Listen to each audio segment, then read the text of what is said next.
Jean-Pascal Gon, vous avez moins de 5 minutes pour répondre à 16 questions philosophiques. Alors, ça va être très pour dur. qu'on puisse terminer. Enfin, on dira un petit mot quand même à la fin, mais ça sera rapide. 5-6 minutes. Et ok, puis... j'ai essayé de faire le plus court possible. Il y a différentes interventions qui m'étaient directement adressées, d'autres non. Celle sur la compétition entre RSE et finance islamique, j'ai pas du tout parlé de finance islamique en fait. Donc du coup, je suis pas très à l'aise avec celle-ci.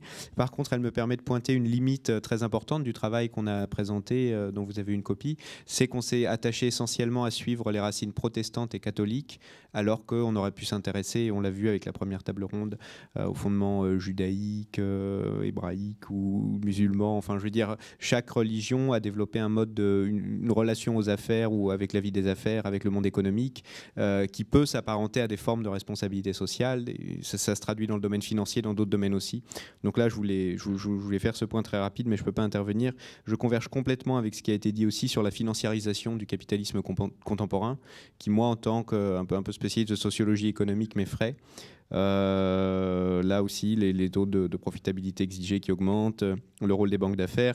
J'ai envie de dire malheureusement aussi le rôle des universitaires, très souvent. Moi, j'ai été extrêmement frappé, choqué par un documentaire qui a gagné un award, là d'ailleurs, Inside Job, qui a remporté un des Oscars. On voit le rôle central d'universitaires dans le développement de ces filières, dans le maintien d'une vision très casino de l'économie, de professeurs de finance qui sont dans des relations de conflit d'intérêts et d'agences et qui sont incapables de réaliser ça.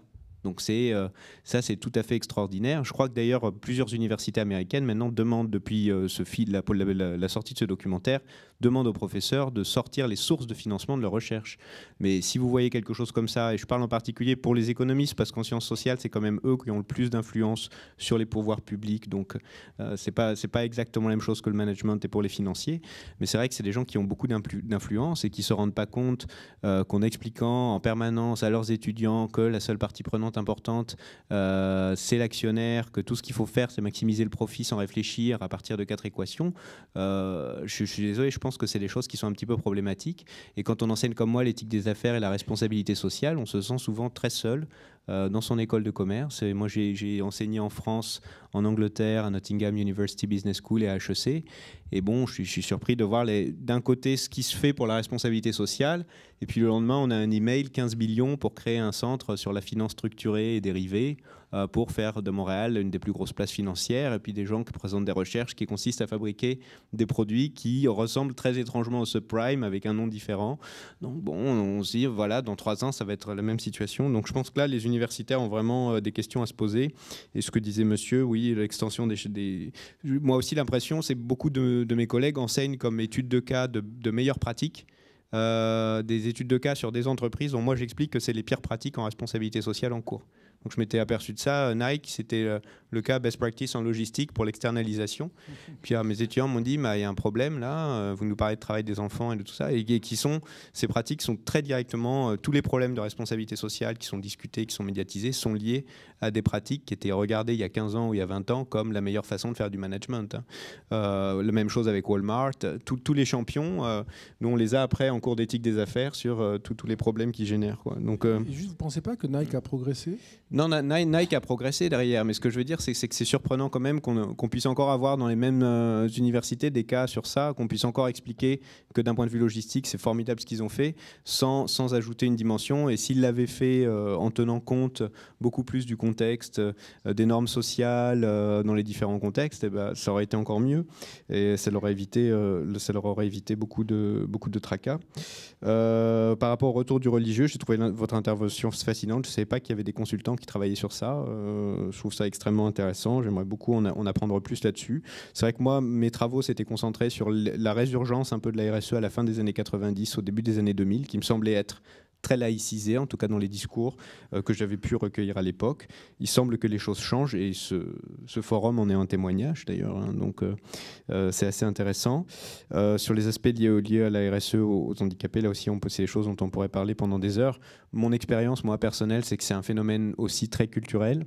J'ai travaillé donc en France, en Angleterre, oui, au Canada en tant qu'enseignant, et l'approche des étudiants handicapés est tout à fait différente.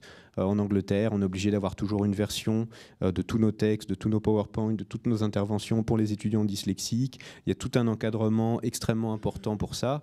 C'est des choses que je n'ai pas toujours observées dans les universités françaises. C'est encore plus poussé là où je suis maintenant à Montréal.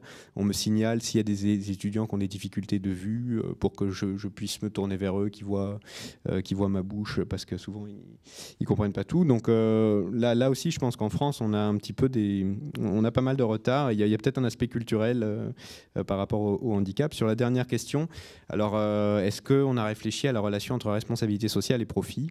Alors là, c'est une question terrible pour moi, parce que c'est le sujet de ma thèse de doctorat de 650 pages. Et il reste plus que 30 secondes sur mon crédit de 6 minutes. Donc oui, il y en a plein. J'ai envie de dire, c'est même pendant longtemps le seul sujet qu'on a étudié quasiment. Et, vous pourrez compter au moins 180 études sur les relations entre responsabilité sociale et performance financière, une douzaine de méta-analyses qui sont des études statistiques sur les résultats de ces études statistiques qui tentent à montrer qu'il existerait une petite corrélation positive. Voilà, le problème c'est que c'est un petit peu frustrant, c'est-à-dire que maintenant on se dit pourquoi est-ce qu'il y a une corrélation positive, et beaucoup d'études regardent plutôt comment est-ce que les stakeholders, les différentes parties prenantes réagissent à la responsabilité sociale et dans quelle mesure ces modes de réaction expliquent le fait que des actions de responsabilité sociale particulières mènent à la performance financière. Vous avez beaucoup de rapports qui ont été publiés aussi par des entreprises de consulting sur ce sujet, qui est un peu leur cœur de métier. Donc là, ouvrez California Management Review, Harvard Business Review, vous allez trouver énormément de choses. Si vous voulez une synthèse rapide, et là c'est moi qui en profite pour faire mon business case un peu. Voilà, j'ai coécrit avec Jackie Galins, donc un des co-auteurs sur cette note, le que sais-je sur la responsabilité sociale de l'entreprise. Et vous avez un chapitre complet d'une vingtaine de pages qui résume toutes ces études, où vous trouverez des références pour aller plus loin. Mais sinon, n'hésitez pas à m'envoyer un email et je vous enverrai des références là-dessus. Les universitaires ont beaucoup travaillé là-dessus. Peut-être trop d'ailleurs, maintenant on leur reproche presque de s'être trop attachés à cette question.